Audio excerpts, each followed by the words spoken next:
guys! Welcome back to my YouTube channel. It's me again. It's just Arlene Vlog. So for today's video, nagbabalik ako. Hindi ko alam kung ilang years ako na natigil sa pag-vlog. Pero I think almost 6 or 7 years, mga ganun. Nag-start ako since pandemic. And so, bakit nga ba talaga ako nag-stop ng pag-vlog? So, pinili ko na mag-focus sa life ko, no? Medyo na-stress ang person. And then, lahat naman tayo medyo na-stress. Gusto ko lang sabihin sa inyo, ang hirap ipagpatuloy yung pag-vlog, lalo na kapag wala kang saktong gadget. Totoo yan.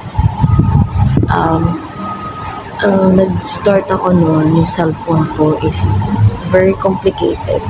Talaga para siyang nag-hang na, pero pinagpatuloy ko pa rin, tapos ginagamit ko na siya sa school hanggang sa masira yung phone ko, So, hindi ko na siya nagamit talaga.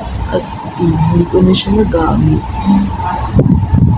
So, nag-aaral ako that time. Tapos, gumagawa pa ako ng mga videos, nag-edit. So, makikita niyo sa mga videos ko na mga 2019 pa. Tapos, parang mga 2020 nag-vlog pa ako ata, I think.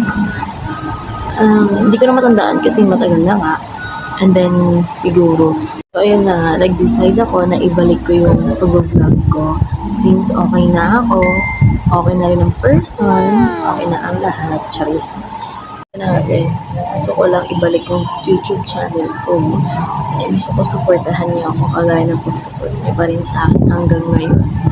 Dati kasi, ang konti talaga ng subscriber ko guys. Tapos, nag-post lang ako ng mga videos ko. Kung nakikita niyo sa mga short videos ko, nag-post ako.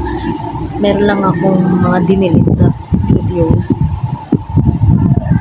So, gusto kong mag-create ulit ng vlog na full video talaga.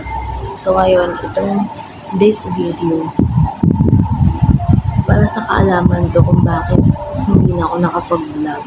So, ito yung purpose kung bakit nag-i-explain ako dito. So, dahil okay na yung phone natin, meron na tayong pang-vlog. Congratulations! So, abangan nyo na lang mga susunod kong videos na gagawin ko. Ano bang pwede kong i-upload dito sa YouTube channel ko.